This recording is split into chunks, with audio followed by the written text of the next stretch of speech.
बहुत समय पहले हिमालय की शांत वादियों में बसे एक छोटे से गांव में एक युवक रहता था जिसका नाम आर्यन था। आर्यन बचपन से ही जिज्ञासु और संवेदनशील स्वभाव का था। उसका हृदय हमेशा दूसरों की पीड़ा देखकर द्रवित हो जाता था, लेकिन एक अनकही बेचैनी उसके मन को हमेशा घेरे रहती थी। जीवन का असली अर्थ क्या है? क्यों कुछ लोग सुखी होते हैं और कुछ लोग दुखी? गांव के निकट एक बौद्ध मठ था जहां भिक्षु ध्यान और प्रार्थना में लीन रहते थे। आर्यन अक्सर मठ के पास जाकर उन्हें देखता और सोचता कि क्या उनके पास उसके प्रश्नों का उत्तर होगा। एक दिन उसने साहस जुटाया और मठ के मुख्य भिक्षु आचार्य सुमेध से मिलने गया। आचार्य सुमेध एक वृद्ध और करुणामय व्यक्ति थे। उनकी आंखों में असीम शांति झलकती थी। आर्यन ने उनसे विनम्रता से पूछा, गुरुदेव, मैं जीवन के उद्देश्य को समझना चाहता हूं, कृपया मुझे मार्गदर्शन दें।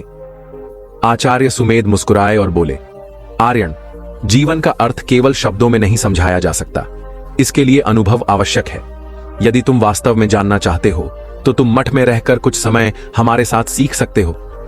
आर्यन ने सहर्ष स्वीकृति दी और मठ में रहने लगा। वहां का जीवन सरल और अनुशासित था। भिक्षु हर सुबह ध्यान करते, दिन में अध्ययन करते और गांव वालों की सेवा करते। आर्यन ने इन सब में भाग लिया, लेकिन उसके मन के प्रश्न अब भी बने रहे। एक दिन आचार्य सुमेध ने आर्यन को बुलाया और कहा, आर्यन, यदि तुम अपने प्रश्नों का उत्तर खोजना चाहते हो तो तुम्हें एक यात्रा पर जाना होगा। यह यात्रा तुम्हारे भीतर छिपे सत्य को प्रकट करेगी।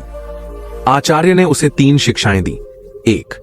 किसी की पीड़ा को समझने के लिए उसे सुनो। 2. हर कठिनाई के पीछे एक शिक्षा छिपी होती है। 3. सच्चा सुख दूसरों को सुखी करने में है। इन शिक्षाओं को लेकर आर्यन ने अपनी यात्रा शुरू की। वह पहले एक ऐसे गांव पहुंचा जहां सूखा पड़ा था। लोग भूख और प्यास से पीड़ित थे। आर्यन ने वहां लोगों की मदद करने का निश्चय किया। उसने मठ में सीखे अपने कौशल का उपयोग करते हुए एक कुआं खोदने में मदद की। जब पानी निकला तो गांव वालों की खुशी देखने लायक थी। उन्होंने आर्यन को धन्यवाद दिया, लेकिन आर्यन ने महसूस किया कि असली खुशी उनके चेहरों पर मुस्कान लाने में थी। यह पहली शिक्षा का अनुभव था, किसी की पीड़ा को समझने और उसकी सहायता करने का महत्व। इसके बाद आर्यन एक जंगल से होकर गुजरा। वहां उसे एक घायल हिरण मिला जो एक शिकारी के तीर से घायल हो गया था। आर्यन ने उसे उठा लिया और एक सुरक्षित स्थान पर ले जाकर उसकी देखभाल की। कई दिनों तक उसकी सेवा करने के बाद वह हिरण स्वस्थ होकर जंगल में दौड़ने लगा। इस अनुभव ने आर्यन को दूसरी शिक्षा दी, कठिनाइयों से घबराना नहीं चाहिए, क्योंकि वे हमें सहनशीलता और करुणा सिखाती हैं।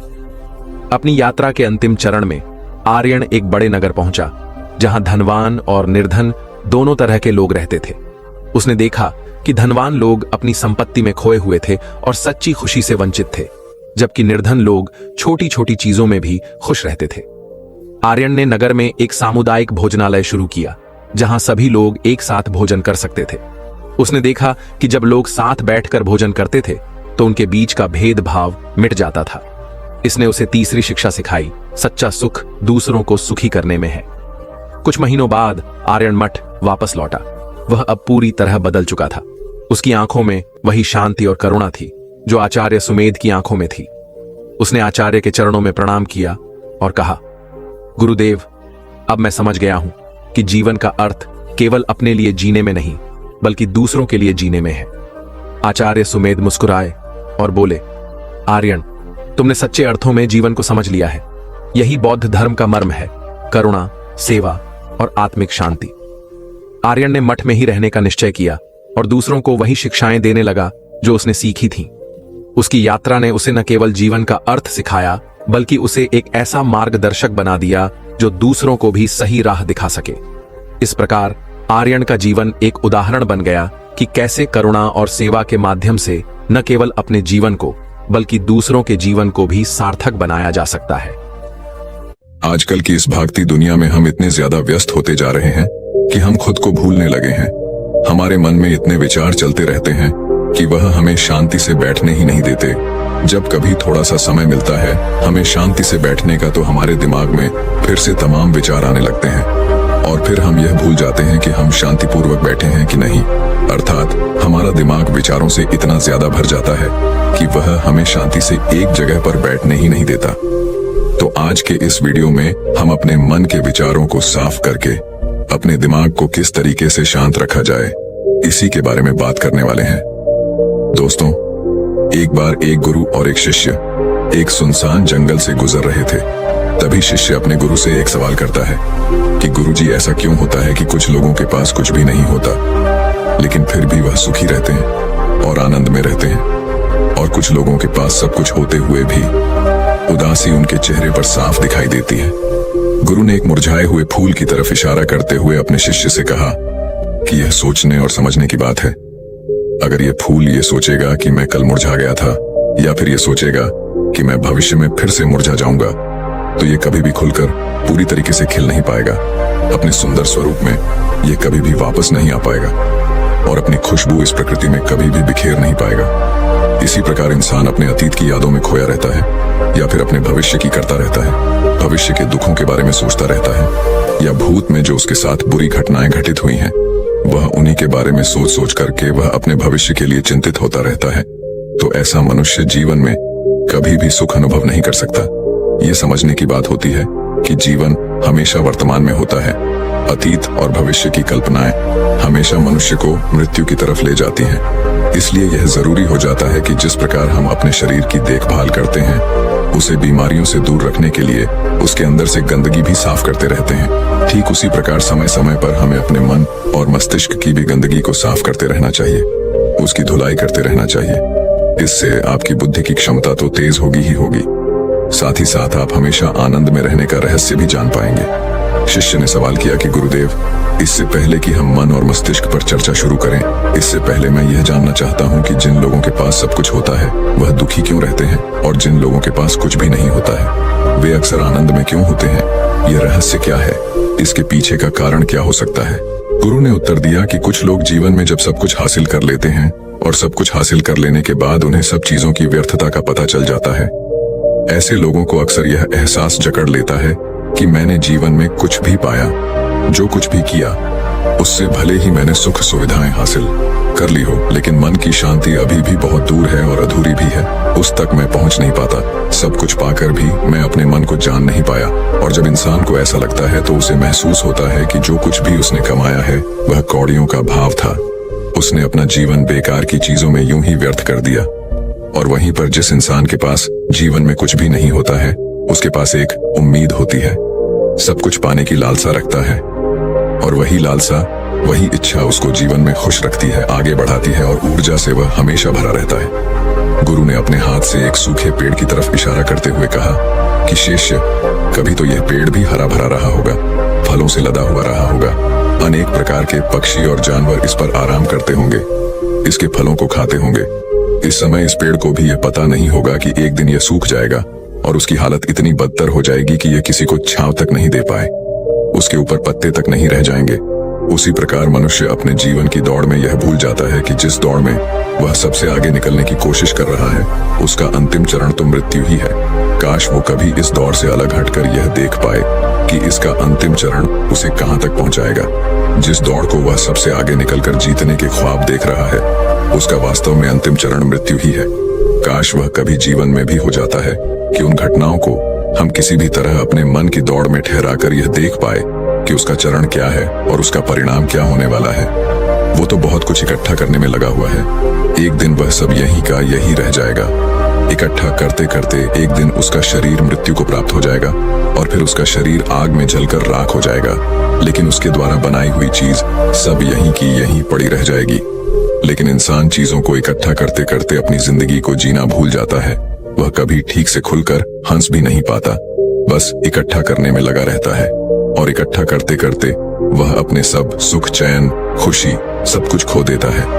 ऐसा भी हो सकता है कि वह ऐसे कार्यों की तरफ आगे बढ़ सकता है जो उसके जीवन में आनंद पैदा करता हो, जो उसके जीवन को एक नई दिशा दे। गुरु ने कहा कि एक योगी ही होता है जो जीवन की दौड़ में ठहर जाता है, जो यह समझ लेता है कि जीवन का अंतिम चरण तो मृत्यु ही है। इसीलिए वह जीवन में सुख सुविधाएं हासिल करने की बजाय खुद के मन और मस्तिष्क को एक नए आनंद की तरफ ले जाने का प्रयास शुरू कर देता है। शिष्य ने सवाल किया कि गुरुदेव, क्या एक गृहस्थ जीवन में जीने वाला मनुष्य उस आनंद की प्राप्ति नहीं कर सकता? और अगर कर सकता है तो किस प्रकार शुरुआत उसे करनी चाहिए? गुरु ने कहा कि बिल्कुल कर सकता है। गुरु ने उत्तेजित होकर उत्तर दिया कि अगर सभी मनुष्य उस आनंद की प्राप्ति के लिए योगी बनने का निश्चय कर लें तो इससे तो प्रकृति का चलन ही रुक जाएगा। उसकी जो व्यवस्था है वह बिगड़ने लगेगी। एक सच्चा योगी अपने जीवन में खोज करता है और खोज करने के बाद वह गृहस्थ जीवन में किस प्रकार आनंद को प्राप्त किया जा सकता है वह तरीके सभी को बताता है, ताकि मनुष्य अपने गृहस्थ जीवन का पालन करते हुए उस आनंद की प्राप्ति भी कर सके। गुरु ने उस युवक को संबोधित करते हुए उत्तर दिया कि मैंने अपने जीवन में जो खोज की है उसके अनुसार मनुष्य को समय समय पर अपने मन और मस्तिष्क की सफाई करते रहना चाहिए। मनुष्य अपने शरीर पर तो ध्यान दे देता है, लेकिन अपने मन और मस्तिष्क को वह भूल जाता है। उस पर कभी वह ध्यान ही नहीं देता और उसी वजह से मन और मस्तिष्क उसके बूढ़े होते चले जाते हैं। उसमें जवानी रह ही नहीं जाती, और जब उनमें जवानी नहीं रह जाती तो वे नयापन और ताजगी नहीं रह जाती, जिसकी वजह से एक इंसान उदासी से भर जाता है। मन और मस्तिष्क की गंदगी क्या होती है, पहले मैं तुम्हें यह बताता हूँ। हर मनुष्य के जीवन में कुछ ऐसी घटनाएं घटती हैं जिनका उसके मन और मस्तिष्क पर बहुत ही गहरा असर डालती है। वह जीवन पर्यंत उन घटनाओं को भुला भी नहीं पाता, और वही घटनाएं उसके मन में पूरी तरह से पक्की बैठ जाती हैं, जो उसके मन में गांठ बना लेती हैं। और भविष्य में जब भी वह कोई काम करता है तो यह घटनाएं उसको प्रभावित करती हैं। उसके विचारों को, उसके निर्णय को पूरी तरह से यह घटनाएं बदल कर रख देती हैं। ऐसे मनुष्य की दृष्टि भी भ्रमित हो जाती है। वह सत्य स्वरूप को देख ही नहीं पाता। वह उन चीजों को उन घटनाओं से जोड़कर भ्रमित तरीके से देखता रहता है। उदाहरण के लिए, अगर किसी बुरी आंखें वाले आदमी ने आपको धोखा दे दिया है तो आप जीवन पर्यंत बुरी आंखें वाले आदमी को हमेशा धोखेबाज ही समझते रहेंगे। उस पर कभी पूर्ण रूप से आप विश्वास ही नहीं कर पाएंगे।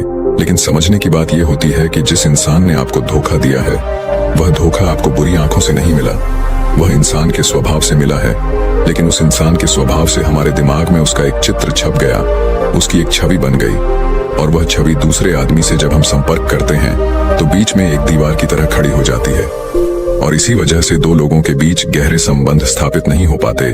तो मनुष्य के लिए सबसे जरूरी यही होता है कि वह अपने आप को अतीत की घटनाओं से मुक्त रखे। उन घटनाओं से प्रभावित होकर वह दिमाग में किसी तरह की छवि न बनाए। कुछ लोग इस बात पर यह सवाल खड़ा कर सकते हैं कि फिर जीवन के अनुभव किस काम में आएंगे, लेकिन समझने की बात तो यह होती है कि हम जीवन के अनुभवों को भी भ्रमित तरीके से जान लेते हैं, सही तरीके से उनसे सीख ही नहीं पाते। शिष्य अपने गुरु की बातों में इतना खो गया कि उसे चलते चलते जंगल के रास्ते में पड़े हुए कांटे दिखाई नहीं दिए, और अचानक उसके पैर में कांटा चुभ गया। गुरु ने उसका कांटा बाहर निकालते हुए उससे पूछा, ये कांटा तुम्हारे पैर में क्यों लगा? इसके पीछे तुम किसे जिम्मेवार मानते हो? गुरु ने कहा कि तुम मुझे भी जिम्मेवार मान सकते हो, क्योंकि मैं तुम्हें ये बातें सुना रहा था। या तुम खुद को भी जिम्मेदार मान सकते हो कि तुम मेरी बातों में इतना खो गए कि तुम्हारा रास्ते पर से ध्यान ही नहीं रहा। या तुम इन पेड़ों को भी जिम्मेवार मान सकते हो जिन्होंने यह कांटे इस रास्ते पर बिछा दिए। तभी शिष्य ने उत्तर दिया कि गुरुदेव, इसमें मैं खुद को ही जिम्मेदार मानता हूँ, क्योंकि आप तो अपना काम कर रहे थे और इस पेड़ ने भी अपना काम किया, पर मैं अपना काम होशपूर्वक नहीं कर पाया।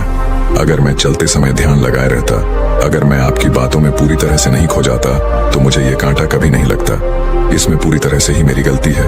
गुरु ने शाबाशी से अपने शिष्य के पीठ को थपथपाया और आगे कहा कि जो घटनाएं हमारे मन को प्रभावित करती हैं, जरूर उसे बाहर निकाल दें।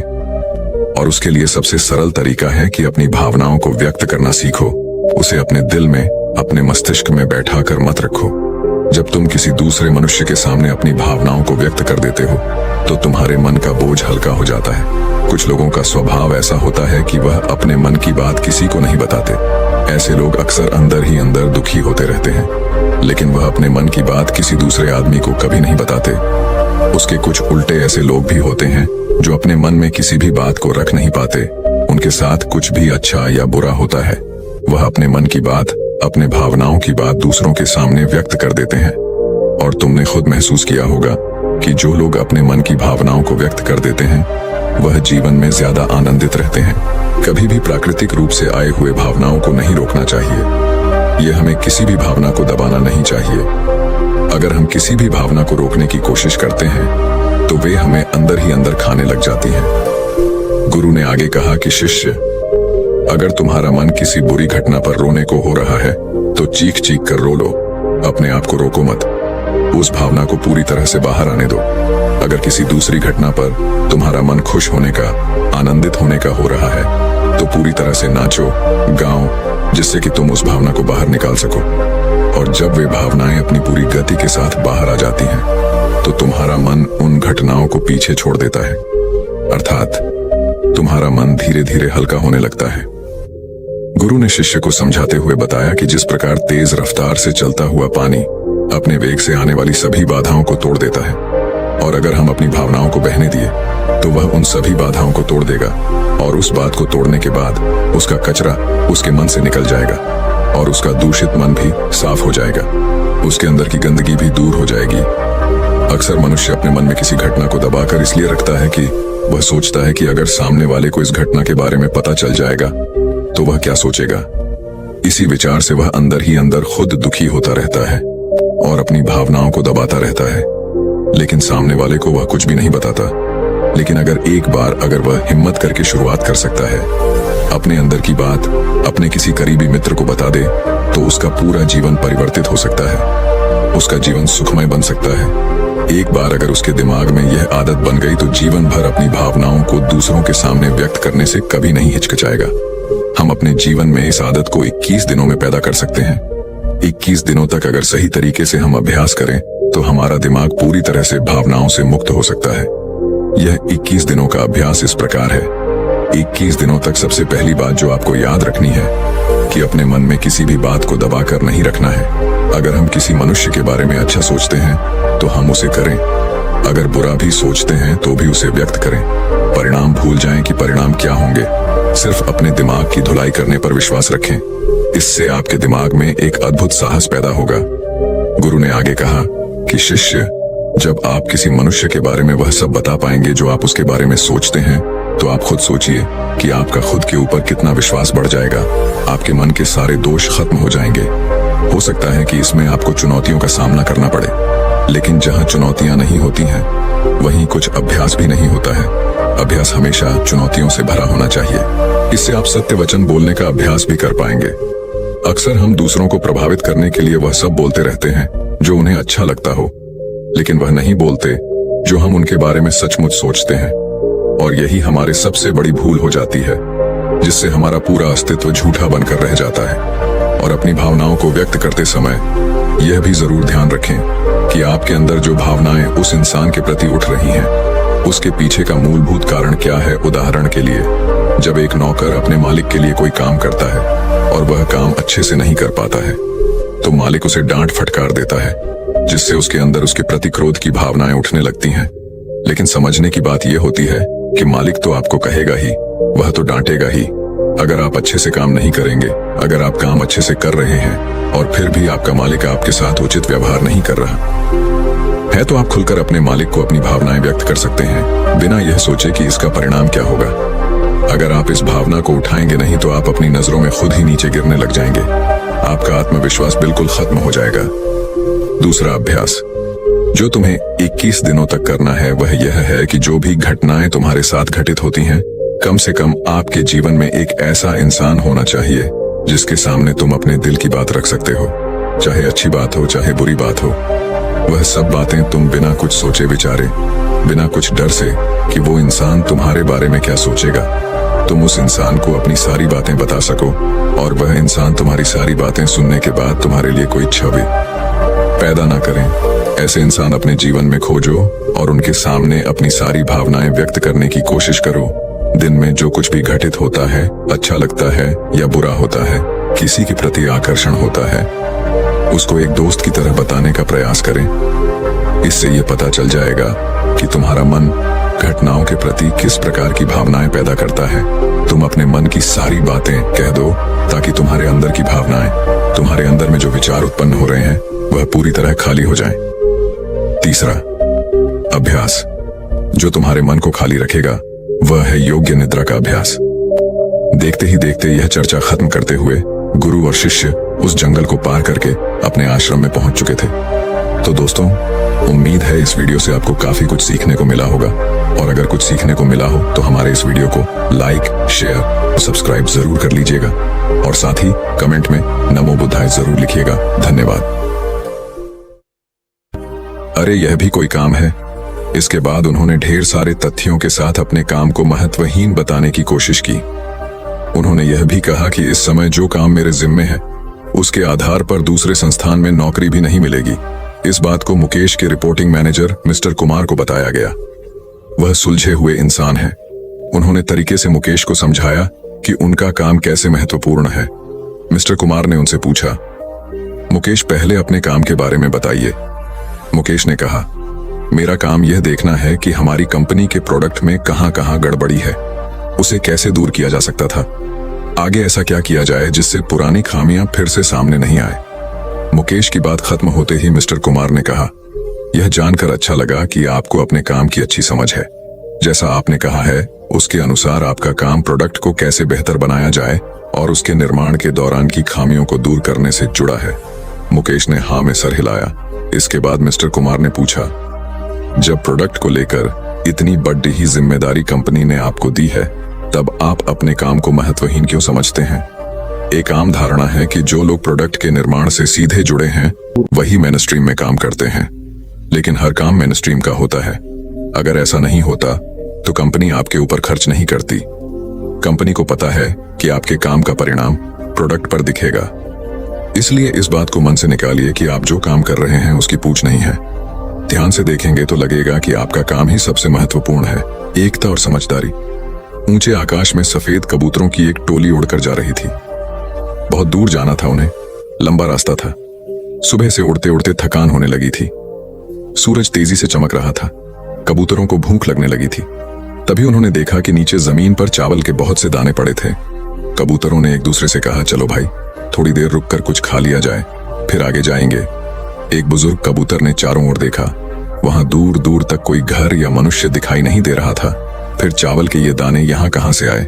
बुजुर्ग कबूतर ने बाकी कबूतरों को समझाया, मुझे लगता है कि यहाँ कुछ गड़बड़ है, तुम लोग नीचे मत उतरो। लेकिन किसी ने भी उसकी बात नहीं सुनी। सभी कबूतर तेजी से उतरे, दाना चुगने लगे। इतने बढ़िया दाने बहुत दिनों के बाद खाने को मिले थे। वे बहुत खुश थे। जब सभी ने भरपेट खा लिया तो बोले, चलो भाई अब आगे चला जाए। लेकिन यह क्या? जब उन्होंने उड़ने की कोशिश की तो उड़ ही नहीं पाए। दोनों के साथ साथ वहां एक चिड़ीमार का जाल भी था जिसमें उनके पांव फंस गए थे। उन्हें अपनी गलती पर पछतावा हुआ। बूढ़ा कबूतर पेड़ पर बैठकर सब देख रहा था। उसने जब अपने साथियों को मुसीबत में देखा तो फौरन उड़ा और चारों ओर देखा। दूर उसे चिड़ीमार आता दिखाई दिया। वह फौरन लौटा और अपने साथियों को बताया। सब वहां से निकलने का उपाय सोचने लगे। तब बूढ़े कबूतर ने कहा, दोस्तों एकता में बड़ी शक्ति होती है। सब एक साथ उड़ड होगे तो जाल तुम्हें रोक नहीं पाएगा। उसने गिना, 1 2 3। उड़ो। सारे कबूतरों ने एक साथ जोर लगाया और जाल उनके साथ उठने लगा। जब तक चिड़ीमार वहां पहुंचा तब तक जाल काफी ऊपर उठ चुका था। वह देखता ही रह गया और कबूतर जाल लेकर उड़ गए। बूढ़ा कबूतर सबसे आगे उड़ रहा था। काफी देर उड़ने के बाद वे नीचे उतरे। वहां कबूतरों के दोस्त चूहे रहते थे। चूहों ने अपने तेज दांतों से जाल काट दिया। इस तरह बूढ़े कबूतर की समझदारी और साथ मिलकर काम करने से सभी कबूतर बच गए। एक शहर में एक बहुत अमीर व्यक्ति रहता था। उसका नाम तो था धनीमल, लेकिन था वह बेहद कंजूस। उसका कहना था कि अगर आप अपना पैसा अपने पास रखेंगे तो सबको पता चल जाएगा कि आपके पास बहुत पैसे हैं। फिर चोर डाकू आपके पीछे पड़ जाएंगे और सारा पैसा रात को आकर गड्ढे में देख लेता था कि उसका सोना वहां है या नहीं। उसे विश्वास था कि कोई भी चोर इस जगह के बारे में नहीं जान पाएगा, लेकिन ऐसा नहीं हुआ। धीरे धीरे पूरे शहर में यह चर्चा होने लगी कि धनीमल रात में शहर के बाहर जाकर कुछ करता है। एक रात जब उसने गड्ढा खोद कर देखा तो सोना वहां से गायब था। उसे गहरा सदमा लगा और वह चीख कर रोने लगा। उसके रोने की आवाज सुनकर बहुत से लोग वहां आ गए। धनीमल रो रो कर अपना दुख बताने लगा। तब उसके एक पड़ोसी से उसे कहा, धनीमल तुम एक भारी पत्थर इस गड्ढे में रख दो और समझ लो कि वही तुम्हारा सोना है। यह सुनकर धनीमल को बहुत गुस्सा आया। तुम मेरे सोने को पत्थर जैसे बता रहे हो। वह बोला, देखो धनीमल, वह सोना तुम कभी इस्तेमाल तो करते नहीं थे। एक पत्थर की तरह यहाँ उसे दबाकर रख दिया था, तो फिर यहाँ सोना हो या पत्थर क्या फर्क पड़ जाता है? उसका पड़ोसी बोला, बात तो ठीक ही थी। धनीमल ने बहुमूल्य सोने को पत्थर के समान मूल्यहीन बना दिया था। उसके बाद धनीमल ने मेहनत करके फिर पैसे कमाए, लेकिन अब वह कंजूस नहीं रहा था। अपने पैसे को वह अपने ऊपर और दूसरे लोगों की सहायता के लिए खर्च करता था। अंधी का बेटा। एक औरत थी जो अंधी थी, जिसके कारण उसके बेटे को स्कूल में बच्चे चिढ़ाते थे कि अंधी का बेटा आ गया। हर बात पर उसे ये शब्द सुनने को मिलता था कि अंधी का बेटा। इसलिए वो अपनी माँ से चिढ़ता था, उसे कहीं भी अपने साथ लेकर जाने में हिचकता था, उसे नापसंद करता था। उसकी माँ ने उसे पढ़ाया और उसे इस लायक बना दिया कि वो अपने पैरों पर खड़ा हो सके। लेकिन जब वो बड़ा आदमी बन गया तो अपनी माँ को छोड़ अलग रहने लगा। एक दिन एक बूढ़ी औरत उसके घर आई और गार्ड से बोली, मुझे तुम्हारे साहब से मिलना है। जब गार्ड ने अपने मालिक से बोल तो मालिक ने कहा कि बोल दो मैं अभी घर पर नहीं हूँ। गार्ड ने जब बुढ़िया से बोला कि वो अभी नहीं है तो वो वहां से चली गई। थोड़ी देर बाद जब लड़का अपनी कार से ऑफिस के लिए जा रहा होता है तो देखता है कि सामने बहुत भीड़ लगी है, और जानने के लिए कि वहां क्यों भीड़ लगी है वह वहां गया तो देखा उसकी माँ वहां मरी पड़ी थी। उसने देखा कि उसकी मुट्ठी में कुछ है। उसने जब मुट्ठी खोली तो देखा कि एक लेटर जिसमें यह लिखा था कि बेटा, जब तू छोटा था तो खेलते वक्त तेरी आंख में सरिया धंस गई थी और तू आंधा हो गया था, तो मैंने तुम्हें अपनी आंखें दे दी थी। इतना पढ़कर लड़का जोर जोर से रोने लगा। उसकी माँ उसके पास नहीं आ सकती थी। दोस्तों, वक्त रहते ही लोगों की वैल्यू करना सीखो। माँ बाप का कर्ज हम कभी नहीं चुका सकते। हमारी प्यास का अंदाज भी अलग है दोस्तों। कभी समंदर को ठुकरा देते हैं तो कभी आंसू तक पी जाते हैं। जीवन साथी सबसे अजीज होता है। कॉलेज में हैप्पी मैरिड लाइफ पर एक कार्यक्रम हो रहा था जिसमें कुछ शादीशुदा जोड़े हिस्सा ले रहे थे। जिस समय प्रोफेसर मंच पर आए उन्होंने नोट किया कि सभी पति पत्नी शादी पर जोक कर हंस रहे थे। ये देखकर प्रोफेसर ने कहा कि चलो पहले एक गेम खेलते हैं, उसके बाद अपने विषय पर बातें करेंगे। सभी खुश हो गए और कहा, कौन सा गेम? प्रोफेसर ने एक मैरिड लड़की को खड़ा किया और कहा कि तुम ब्लैक बोर्ड पे ऐसे 25-30 लोगों के नाम लिखो जो तुम्हें सबसे अधिक प्यारे हों। लड़की ने पहले तो अपने परिवार के लोगों के नाम लिखे, फिर अपने सगे संबंधी, दोस्तों, पड़ोसी और सहकर्मियों के नाम लिख दिए। अब प्रोफेसर ने उसमें से कोई भी कम पसंद वाले 5 नाम मिटाने को कहा। लड़की ने अपने सहकर्मियों के नाम मिटा दिए। प्रोफेसर ने और 5 नाम मिटाने को कहा। लड़की ने थोड़ा सोचकर अपने पड़ोसियों के नाम मिटा दिए। अब प्रोफेसर ने और 10 नाम मिटा दिया। प्रोफेसर ने उस लड़की से कहा, तुम अपनी जगह पर जाकर बैठ जाओ, और सभी की तरफ गौर से देखा और पूछा, क्या कोई बता सकता है कि ऐसा क्यों हुआ कि सिर्फ पति का ही नाम बोर्ड पर रह गया? कोई जवाब नहीं दे पाया, सभी मुंह लटकाकर बैठे थे। प्रोफेसर ने फिर उस लड़की को खड़ा किया और कहा, ऐसा क्यों? जिसने तुम्हें जन्म दिया और पाल पोस कर इतना बड़ा किया, उनका नाम तुमने मिटा दिया। और तो और तुमने अपनी कोख से जिस बच्चे को जन्म दिया उसका भी नाम तुमने मिटा दिया। लड़की ने जवाब दिया कि अब मम्मी पापा बूढ़े हो चुके हैं, कुछ साल के बाद वो मुझे और इस दुनिया को छोड़ के चले जाएंगे। मेरा बेटा जब बड़ा हो जाएगा तो जरूरी नहीं कि वो शादी के बाद मेरे साथ ही रहे, लेकिन मेरे पति जब तक मेरी जान में जान है तब तक मेरा आधा शरीर बन के मेरा साथ निभाएंगे। इसलिए मेरे लिए सबसे अजीज मेरे पति हैं। प्रोफेसर और बाकी स्टूडेंट ने तालियों की गूंज से लड़की को सलामी दी। प्रोफेसर ने कहा, तुमने बिल्कुल सही कहा कि तुम और सभी के बिना रह सकती हो, पर अपने आधे अंग अर्थात अपने पति के बिना नहीं रह सकती। मजाक मस्ती तक तो ठीक है, पर हर इंसान का अपना जीवन साथी ही उसको सबसे ज्यादा अजीज होता है। दिमाग का इस्तेमाल कर पक्ष में करें परिस्थितियां। एक शेर जंगल में शिकार पर निकला था। एक लोमड़ी अचानक उसके सामने आ गई। लोमड़ी को लगा कि अब उसे कोई नहीं बचा सकता है, लेकिन उसने हार नहीं मानी और अपनी जान बचने के लिए एक तरकीब सोची। लोमड़ी ने शेर से कड़े शब्दों में कहा, तुम्हारे पास इतनी ताकत नहीं कि मुझे मार सको। यह सुनकर शेर थोड़ा अचंभित हुआ। उसने पूछा, तुम ऐसा कैसे कह सकती हो? लोमड़ी ने अपनी आवाज और ऊंच जैसी परेशानी बार बार नहीं आती, अगर आती भी है तो आसानी से हल हो जाती है। सिकंदर की बात सुनकर रोहित को अपनी गलती का एहसास हुआ। उसे एहसास हुआ कि शुरुआती सफलता के बाद उसने सीखना एकदम छोड़ दिया था। यही वजह है कि अपने व्यापार में होने वाले नुकसान का आकलन वह नहीं कर पाया। जीवन में सफल होने के लिए सीखते रहना जरूरी है। इंसान को हमेशा सीखते रहना चाहिए। इससे उसके भीतर नकारात्मक विचार नहीं आते हैं, बल्कि उसमें सकारात्मक बदलाव आता रहता है और सफलता की सीढ़ियां चढ़ता रहता है। सीखते रहने वाले व्यक्ति को सफलता के अवसर भी ज्यादा मिलते हैं। सबसे बड़ी बात यह है कि इस तरह के व्यक्ति में अहंकार नहीं होता। जिसके मन में अहंकार होगा वह कभी सीखने का प्रयास नहीं करेगा। घमंड कुल्हाड़ी हुई निरुत्तर। एक बार कुल्हाड़ी और लकड़ी के एक डंडे में विवाद छिड़ गया। दोनों स्वयं को शक्तिशाली बता रहे थे। हालांकि लकड़ी का डंडा बाद में शांत हो गया, किंतु कुल्हाड़ी का बोलना जारी रहा। कुल्हाड़ी में घमंड अत्यधिक था। वह गुस्से में भरकर बोल रही थी, तुमने स्वयं को समझ क्या रखा है? तुम्हारी शक्ति मेरे आगे पानी भरती है। मैं चाहूं तो बड़े बड़े वृक्षों को पल में काट कर गिरा दूं, धरती का सीना फाड़कर उसमें तालाब कुआं बना दूं। तुम मेरी बराबरी कर पाओगे? मेरे सामने से हट जाओ, अन्यथा तुम्हारे टुकड़े टुकड़े कर दूंगी। लकड़ी का डंडा कुल्हाड़ी की अहंकारपूर्ण बातों को सुनकर धीरे से बोला, तुम जो कह रही हो वह बिल्कुल ठीक है, किंतु तुम्हारा ध्यान शायद एक बात की ओर नहीं गया। जो कुछ तुमने करने को कहा है बेशक तुम कर सकती हो, किंतु अकेले अपने दम पर नहीं कर सकती। कुल्हाड़ी ने चिढ़कर कहा, क्यों? मुझ में किस बात की कमी है? डंडा बोला, जब तक मैं तुम्हारी सहायता न करूं तुम यह सब नहीं कर सकती हो।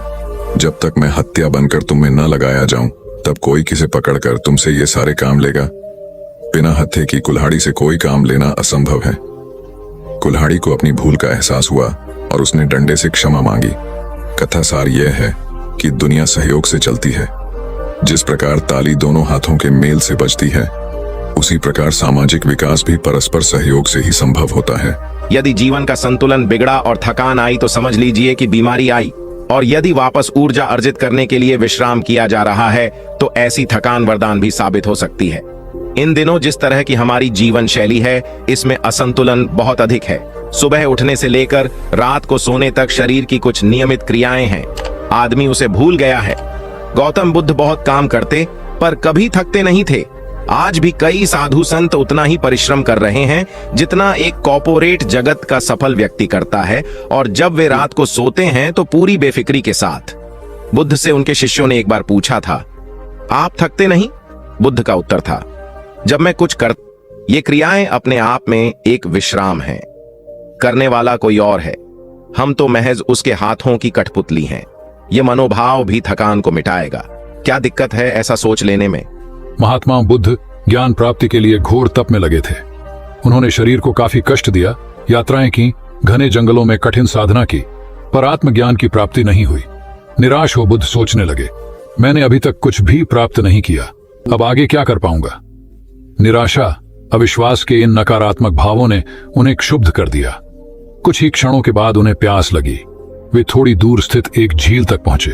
वहां उन्होंने एक दृश्य देखा कि एक नही सी गिलहरी के 2 बच्चे झील में डूब गए। पहले तो वह गिलहरी जड़वत बैठी रही, फिर कुछ देर बाद उठकर झील के पास गई, अपना सारा शरीर झील के पानी में भिगोया और फिर बाहर आकर पानी झाड़ने लगी। ऐसा वह बार बार करने लगी। बुद्ध सोचने लगे कि इस गिलहरी का प्रयास कितना मूर्खतापूर्ण है। क्या कभी यह इस झील को सुखा सकेगी? किंतु गिलहरी का यह क्रम लगातार जारी था। बुद्ध को लगा मानो गिलहरी कह रही हो कि यह झील कभी खाली होगी या नहीं, यह मैं नहीं जानती, किंतु मैं अपना प्रयास नहीं छोड़ूंगी। अतः उस छोटी सी गिलहरी ने भगवान बुद्ध को अपने लक्ष्य मार्ग से विचलित होने से बचा लिया। वे सोचने लगे कि जब यह नन्ही गिलहरी अपने लघु सामर्थ्य से झील को सुखा देने के लिए दृढ़ संकल्पित है तो मुझ में क्या कमी है? मैं तो इससे 1000 गुना अधिक क्षमता रखता हूं। यह सोचकर गौतम बुद्ध पुनः अपनी साधना में लग गए और एक दिन बोधि वृक्ष तले उन्हें ज्ञान का आलोक प्राप्त हुआ।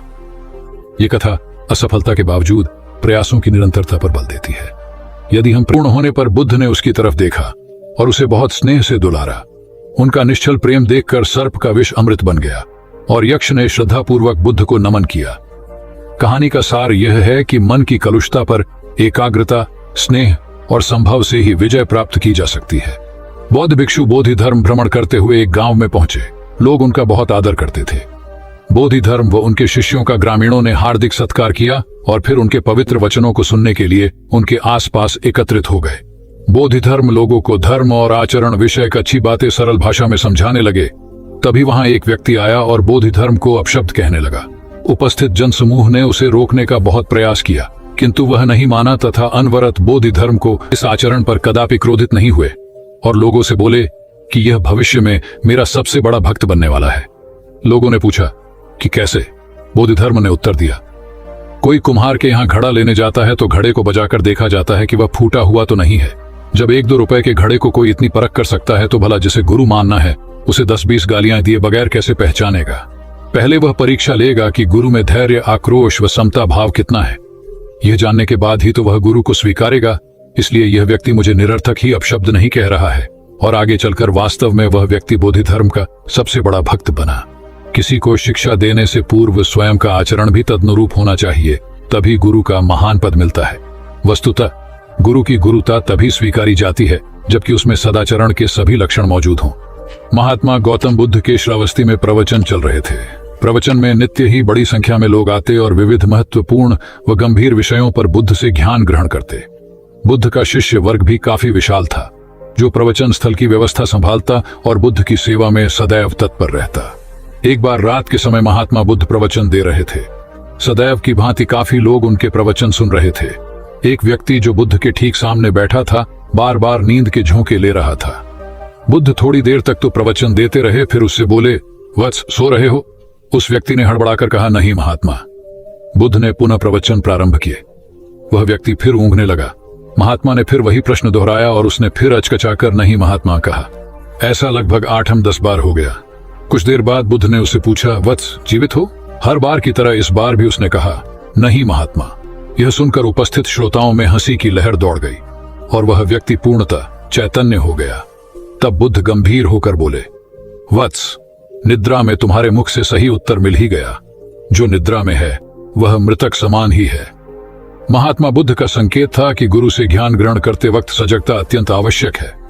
गाफिल रहने की स्थिति में ज्ञान की प्राप्ति पूर्ण नहीं होती और अधकचरा ज्ञान सदैव खतरनाक साबित होता है। कथा सिद्धार्थ के जीवन के उस दौर की है जब वे बुद्धत्व को प्राप्त नहीं हुए थे और निरंजना नदी के तटीय वनों में वृक्ष के नीचे ध्यान करते थे। सिद्धार्थ प्रतिदिन ध्यान करने के बाद पास के किसी गांव में चले जाते और भिक्षा मांगकर लौट आते। कुछ दिनों के बाद उन्होंने भिक्षाटन पर जाना बंद कर दिया, क्योंकि एक गांव के प्रधान की छोटी बेटी सुजाता उनके लिए नित्य भोजन लाने लगी। सिद्धार्थ को वह बड़े स्नेह से भोजन कराती थी। कुछ दिनों बाद उसी गांव का एक चरवाहा भी सिद्धार्थ से प्रभावित होकर उनके पास आने लगा। उसका नाम स्वस्ति था। एक दिन स्वस्ति से सिद्धार्थ बातें कर रहे थे कि सुजाता भोजन लेकर आई। जैसे ही सिद्धार्थ ने भोजन करना शुरू किया, उन्होंने बातचीत बंद कर दी। जितनी देर तक वे भोजन करते रहे बिल्कुल चुप रहे और वहां सन्नाटा छाया रहा। स्वस्ति को हैरानी हुई। उसने सिद्धार्थ के भोजन करने के उपरांत उनसे पूछा, गुरुदेव, आप मेरे आने के बाद निरंतर वार्तालाप करते रहे, किंतु भोजन के समय एक शब्द भी नहीं बोले। इसका क्या कारण है? सिद्धार्थ बोले, भोजन का निर्माण बड़ी कठिनाई से होता है। किसान पहले बीज बोता है, फिर पौधों की रखवाली करता है और तब कहीं जाकर अनाज पैदा होता है। फिर घर की महिलाएं उसे बड़े जतन से खाने योग्य बनाती हैं। इतनी कठिनाई से तैयार भोजन का पूरा आनंद तभी संभव है जब हम पूर्णतः मौन हों। भोजन के दौरान मैं मौन रहकर उसका पूरा स्वाद लेता हूँ। वस्तुतः शांति से किया गया भोजन न केवल शारीरिक भूख को तृप्त करता है, बल्कि मानसिक आनंद और सात्विक ऊर्जा भी देता है। सम्राट अशोक संपूर्ण भारत को अपने राज्य में मिलाना चाहते थे, पर कलिंग के युद्ध में हुए रक्तपात को देखकर उन्हें अत्यधिक दुख पहुंचा। उनकी महत्वाकांक्षा ने जो तबाही मचाई थी, उसे देखकर उन्हें खुद पर ग्लानि हुई। उन्होंने देखा कि लोग दर्द से कराह रहे थे। यह सब विनाश केवल उनकी महत्वाकांक्षा से हुआ था। यह सब देखकर अशोक के मन में विनाश का पथ छोड़कर नेकी के रास्ते पर चलने का विचार जगा। अशोक की राजधानी पाटलिपुत्र थी। पाटलिपुत्र अब पटना के रूप में जाना जाता है। पटना से गया भी अधिक दूर नहीं है, जहां बोधि वृक्ष के नीचे महात्मा बुद्ध को ज्ञान प्राप्त हुआ था। बुद्ध के अष्टप्रद मार्ग, शांति व दया के संदेश ने अशोक के दिलो दिमाग में इतनी उथल पुथल पैदा कर दिया कि उन्होंने उस मार्ग को अपनाने का फैसला किया। इस पथ पर चलने से उन्होंने इतिहास में अपनी अमिट छाप छोड़ी। अशोक ने अपने पुत्र को सिलोन, अब श्रीलंका, और अन्य कई लोगों को सुदूर क्षेत्रों में दूत बनाकर भेजा। एक निर्दयी महत्वाकांक्षा एक ऐसे पवित्र उद्देश्य में बदल चुकी थी जिसमें कुछ अच्छा कर गुजरने की, करुणा और प्रेम के संदेश को चारों ओर फैलाने की इच्छा थी। करुणा केवल दया भावना मात्र नहीं है, ये आपके अंदर दूसरों की मदद करने की तीव्र इच्छा पैदा करती है। इसी भावना ने बुद्ध को भगवान और अशोक को महान बनाया। तथागत बुद्ध उन दिनों मगध प्रवास पर थे। साथ में शिष्यों का बड़ा समूह भी था। प्रतिदिन बुद्ध के प्रवचन होते, जिनका लाभ लेने के लिए बड़ी संख्या में लोग आते। इन लोगों में साधारण जन के साथ विशिष्ट हस्तियां भी शामिल रहती थीं। हालांकि बुद्ध सभी के प्रति समान रूप से प्रेम व आत्मीयता का व्यवहार रखते थे। इन लोगों में नगर सेठ का पुत्र भी था, जो बड़े ध्यान से बुद्ध के प्रवचन सुनता था। वह नित्य ही बुद्ध के शिष्यों के समक्ष बुद्ध की तारीफों के पुल बांधता और धन्य धन्य भाव से घर जाता।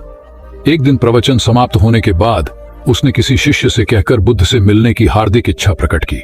जब उसे बुद्ध के सामने ले जाया गया तो उसने उन्हें साष्टांग प्रणाम कर कहा, भगवान, आप जैसा तपस्वी और ज्ञानी व्यक्ति पहले न कभी हुआ था और न भविष्य में होगा। यह सुनते ही बुद्ध ने उसकी बात बीच में ही रोककर कहा, वत्स, क्या तुमने इतना अध्ययन कर लिया है कि अब तक कितने संत महापुरुष हुए हैं, और क्या भविष्य भी जान चुके हो कि आगे और कोई नहीं होगा? युवक लज्जित भाव से चुप खड़ा रहा, क्योंकि इस बात का उसके पास कोई जवाब नहीं था। बुद्ध ने अपनी बात समाप्त करते हुए उसे सीख दी, सदैव अपनी आंखें खुली रखो। जो जैसा है उसे वैसा ही महत्व दो, किसी से उसकी तुलना मत करो। कथा का सार यह है कि किसी भी क्षेत्र के अधिकारी विद्वान की स्वतंत्र रूप से प्रशंसा करना उचित है, किंतु सर्वश्रेष्ठ बताना अनुचित, क्योंकि श्रेष्ठता को व्यक्ति, समय व स्थान की सीमाओं में नहीं बांधा जा सकता। आनंद भगवान बुद्ध के प्रमुख व प्रिय शिष्य थे। उनके स्वभाव में उदारता, स्नेह व सहिष्णुता जैसे गुण शामिल थे। वे सभी के प्रति समान व्यवहार करते थे। उनकी दृष्टि में कोई छोटा या बड़ा नहीं था। एक बार आनंद कहीं जा रहे थे। रास्ते में उन्हें बड़े जोर की प्यास लगी। आसपास देखा तो निकट ही कुआं दिखाई दिया। वे वहां पहुंचे। कुएं से एक लड़की पानी भर रही थी। आनंद ने उसके पास जाकर कहा, बहन, मैं बड़ी दूर से आ रहा हूं, मुझे बहुत जोर से प्यास लगी है, कृपा कर पानी पिला दो। उनकी बात सुनते ही लड़की कांप उठी, क्योंकि वह अछूत जाति की थी। वह जानती थी कि किसी ऊंची जाति के व्यक्ति को पानी पिलाना उसके अधिकार क्षेत्र से बाहर है। वह निगाह नीची कर चुपचाप खड़ी रही। आनंद ने प्यास से व्याकुल होकर फिर कहा, बहन, तुमने सुना नहीं, प्यास के मारे मेरे प्राण निकले जा रहे हैं, मुझे पानी पिला दो। लड़की भयवश कुछ नहीं बोल पाई। जब आनंद ने बड़े स्नेह से उससे पानी न पिलाने का कारण पूछा तो वह बोली, मैं निम्न जाति की कन्या हूं, आपको पानी कैसे पिला सकती हूं? उसकी बात सुनकर आनंद ने कहा, बहन, मैंने तुमसे पानी मांगा है, जाति तो नहीं पूछी। आनंद की उदारता ने उस कन्या का भय दूर कर दिया और उन्हें पानी पिलाकर वह धन्य हो गई। कथा का सार यह है कि ईश्वर की दृष्टि सम होने के कारण उसने सभी मनुष्यों को समान शरीर